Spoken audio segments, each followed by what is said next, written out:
Well, good morning and welcome back to Log Cabin Firewood.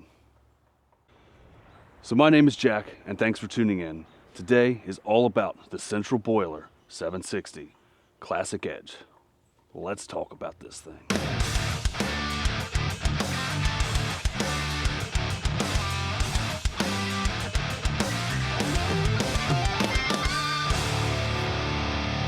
Well, hey guys, good morning. So my name is Jack. And today we're going to talk a little bit about why we chose to heat our house with wood and why we decided ultimately to get a Central Boiler Classic Edge gasification wood boiler here on our property. So for us, firewood is a way of life. Not only can you save on your energy costs in the colder months, it's just something to keep you busy, and it gives you a great deal of satisfaction knowing that you are working towards the heat for yourself that winter to keep you and your family warm. So my passion for firewood came from my grandfather. My grandfather heated his house for many, many decades, raising 4 kids on a single salary while heating with wood so that they could save their money, so everybody ate very well growing up. So when we purchased this home, our big log cabin, we had a tough decision to make. We went from about $700 a month overall monthly expenses. That's like with utilities and everything. We lived in a trailer before we bought this place, but my wife and I were together for 9 years, and we saved pretty much all of our money so that we could have this beautiful log cabin you see behind us. So when we moved in, the first winter was rough. Our electric bill was like $700. There's 2 heat pumps that heat this home. It has 2 different zones, one for the first floor and one for the second floor. And to have both of those heat pumps on when you have a really cold winter, whew, it's just, you're just shuffling money out. So we decided right away, hey, you know what? My grandfather did this. This is what I'm going to do. So we ended up getting a log splitter. Ended up sourcing some wood. You know, a lot of friends, a lot of family helped us out with wood, which was great. We hooked up with a couple tree services, which were great. You know, free wood's the best. We have only bought 1 cord of firewood, which really wasn't even a cord. We got ripped off the first time we bought wood. But we've only bought 1 cord of wood ever here. Everything else we have produced ourselves. We originally started with a fireplace, which was super inefficient. You know, yes, it was warm in that room. Then we upgraded to a fireplace insert, which we heated with that for about 4 years, which again, it would heat that room and maybe a little bit upstairs, but it really wasn't efficient. Like, this is a 2,400 square foot home. A fireplace insert, at least the one we have, isn't going to heat this whole place. So then we upgraded to a forced air US stove hot blast system, which is a wood stove that you have inside, and it has 2 10-inch like lines that come off it that you can hook into your ductwork. But the downfall with that thing is once it gets hot, man, it's hot. I did not ever set that up thermostatically to where if the house didn't need heat, it would shut the heat off. That thing had hot air blowing through it at all times. So it was either freezing in our house, you know, 50 degrees, or it was 90. Being the guy that I am, and I like watching YouTube on my downtime, you know, I started seeing a lot of videos about different wood boilers, and all the boilers that I always saw, they just sat there and chugged smoke like freight trains all day long. And I said, you know, it'd be nice if we had some property tea. T is my wife, short for Taryn, Taryn, like Taryn paper. But I said it would be nice, T, if we could have an outdoor wood boiler here. And for many, many years, we talked about it. You know, we even talked about selling this place and getting a bigger property, which could be in the works eventually. We talked about getting an outdoor wood boiler, and then I finally came across the gasification wood boilers. And I called a couple dealers, and we do have a dealer about 40 minutes away. And I called him and his wife, and they came out and they talked to us about the Central Boiler Classic Edge.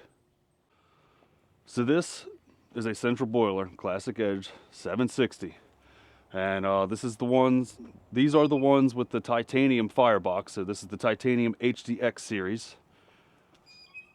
and these have a 25-year warranty, so long as you provide a water sample to Central Boiler annually.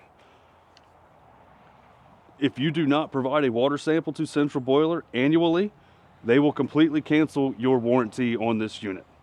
So if you do have a Central Boiler, please ensure that you look at the date that my dealer wrote on the back here. She was very kind and gave me a nice reminder. My water sample is due by November 12th every single year. And there's a shout out for Elk Neck Supply.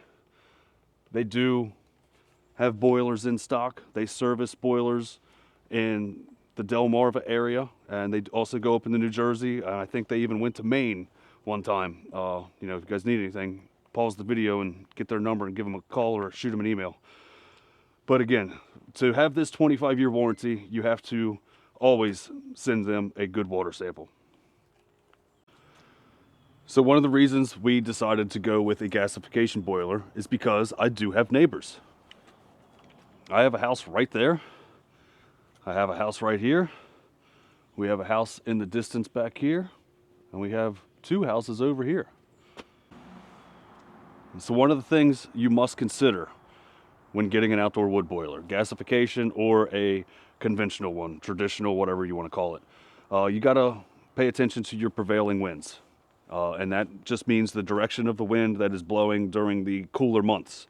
Now for me, my wind primarily travels directly behind me into the woods. And the woods behind me are owned by all the houses behind me. Their properties are 1.5 acre lots, so they own the woods and you can never build on them. So that's good for me. But at times during windy times, the smoke does travel over here. So, and then also the smoke travels this way. But thankfully for me, having a gasification boiler, there's no smoke. So now I say there's no smoke. And what I mean is when this machine, and we're going to call this a machine because that's what it is. When this machine is running at 100% efficiency, it does not emit smoke. It is more like a water vapor. When the exhaust that comes out of this chimney pipe comes out, you'll see it come up, and at most 10 to 15 feet away, it dissipates. You don't see anything else. So basically, and thank you, John from Frickin' Jeep, I'm giving you a shout out. He explained to me that this unit is basically like a jet engine.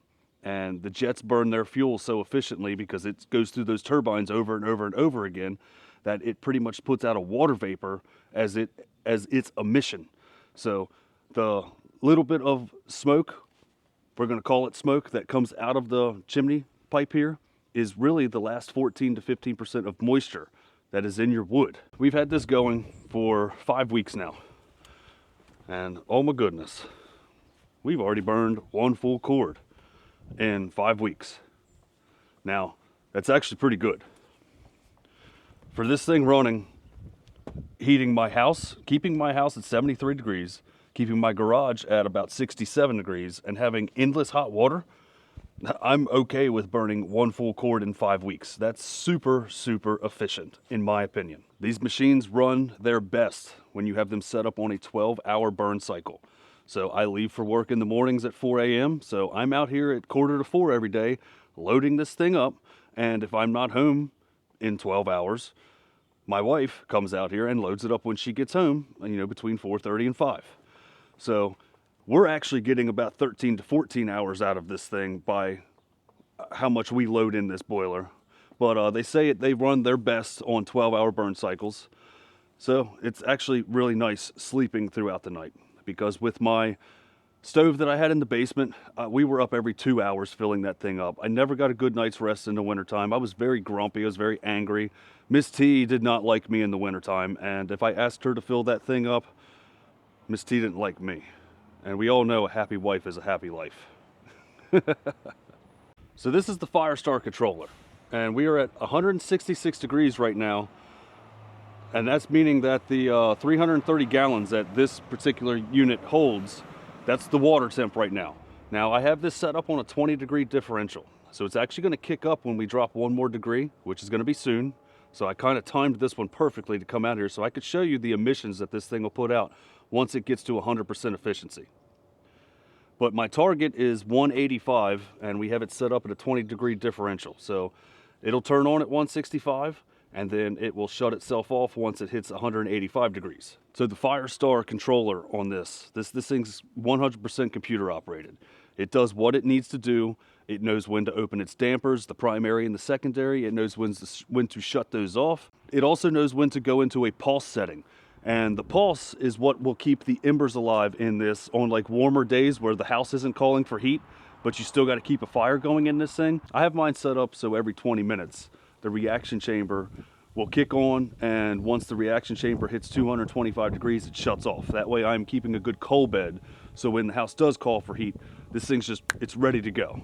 So on the warmer days, I do have the pulse setting set up a little bit more aggressively, and that's so it will actually keep a good ember, so when the house does call for heat, you know, later on in the evenings, it's got a good coal bed in there. That way it starts what wood on, it gets the wood going again. That way it'll heat the house more efficiently. But since this thing was about to fire up anyway, we're gonna go ahead and lift the bypass on this.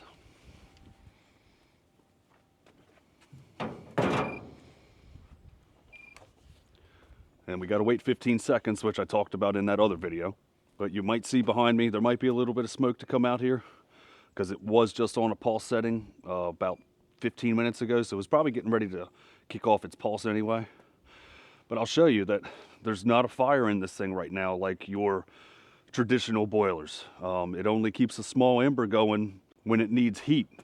It adds air to the firebox, which in turn throws the flame down into the reaction chamber, which is really cool. When you open these, you always want to stand away from the door, and it's full of smoke right now. But you can see there's not really a fire going on in here. It's kind of just some like almost charcoal. So I'm going to shut this door so it'll do its cycle. But what it's going to do,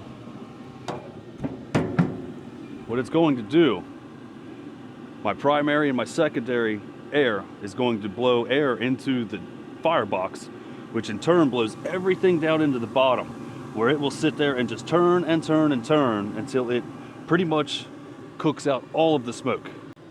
Now, even with the bypass door open, there's not much smoke coming out of this thing. So let's close the bypass so that it can actually start doing what it needs to do in its reaction chamber, and we'll watch it as it climbs its percentage. So I literally just closed the bypass door, and that's about all it's putting out right now. And I don't know the percentage. Let's walk over and look at it. We're only at 14% efficiency.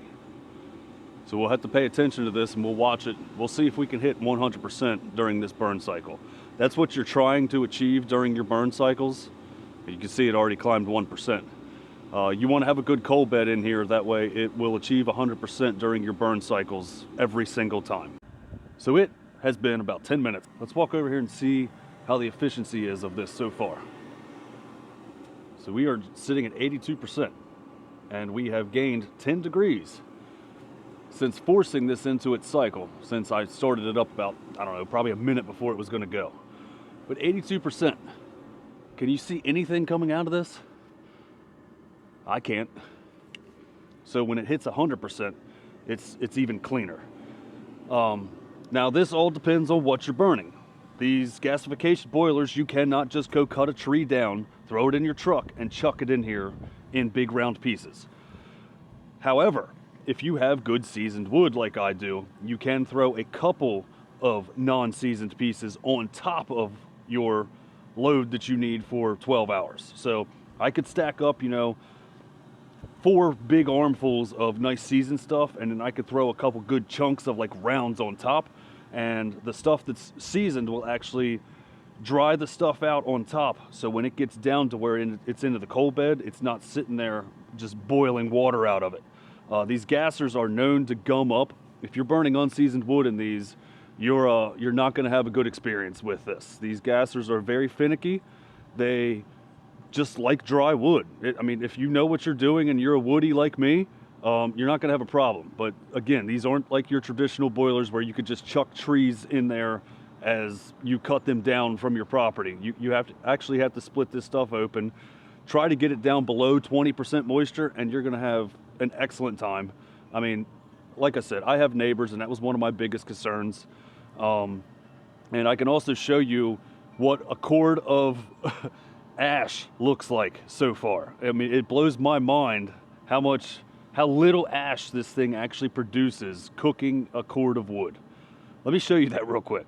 So when you clean these things out, you want to make sure you have some type of like sealed metal can, trash can with a good lid. I found these, and these have a, you know, good sealable lid on them. But this right here is 1 cord of firewood so far. And this is like probably a 6 or 7 or 8 gallon can. So 1 cord of wood right there is what this machine cooked it down. Now I could actually probably go through and sift some of these ashes, like make up a sifting tray with like some chicken wire. There are a few good coals left in this thing where I could probably sift it out and throw them back in here to add to my coal bed and even reburn this even more. Am I going to do that? Maybe for video purposes I will, but am I going to do that on a regular basis? Probably not, because this is like, I'm super happy with the results of cooking 1 full cord of wood. I mean, it's, I don't know, 6 gallons worth of ash. That's great stuff, man. These things are super, super efficient. The folks that have followed us along through this journey know that, you know, last year we had to put a well in. That took my boiler money. You know, we were saving up to try and have this thing in last year, but the gods just didn't want it to happen. But this year we made it happen. And if you go back to video 46 where I was talking about this, my wife actually brought this up the other day because it came up on my page and I watched it. There were a couple parts in that video where I said, you know, I hope I can make this happen. Well, my wife looked over at me and she says, baby, that's why I love you, because you always make stuff happen. So there's not anything you can't make happen if you put your mind to it and you put in the extra work. You know, a lot of people say, Jack, you know, you work all the time. What are you doing? You know what? I don't want to have a house payment for the rest of my life. I want this beautiful place over here to be paid off in the next 8 years. And I don't want to owe another dime to nobody other than taxes. You know, we're always going to be stuck with taxes. But so just work hard, continue working hard, and set your mind to the goals that you want to achieve and achieve them. Don't sit there and say, oh, well, you know, that's just too much money, I can't afford it. Nope, that's not the answer. You know, Andrew Easton just put a video out. Hey, Eastonmade. I was just there yesterday up in Canada. You'll find out why here soon. But yeah, Andrew Easton put a video out saying, you know, there's 2 types of people in this world. There's people that say that, you know, I can't afford that. And then there's people that say, how can I afford this? So, you know, what can I do to afford it? I'm that what can I do to afford things. So, you know, just work hard, continue working hard, and you can get anything you want in this world. I promise you. I promise you guys. Just do it. We will have to do some videos cleaning this thing. I'll do some videos filling this thing. And yeah, what other questions do you guys have about this boiler? There's all kinds of things I could show you down in the house. You know, how we hooked it up. You know, how I did my loop, where the utilities go and how it works. Like I said, I could show you cleaning this thing, loading this thing. I could show you the costs associated with, you know, our cost savings at the end of the year. I don't know. Let me know in the comments what you guys think. I mean, so far, we love this thing. It's absolutely amazing that I don't have to wake up every 2 hours and fill the stove down in the basement. And when I come home, you know, the house is still 73 degrees. But that's all I got for you guys today. Come on back next time and we will continue talking about whatever we're getting into. Thank you guys so much for watching. Take care of each other. See you next time.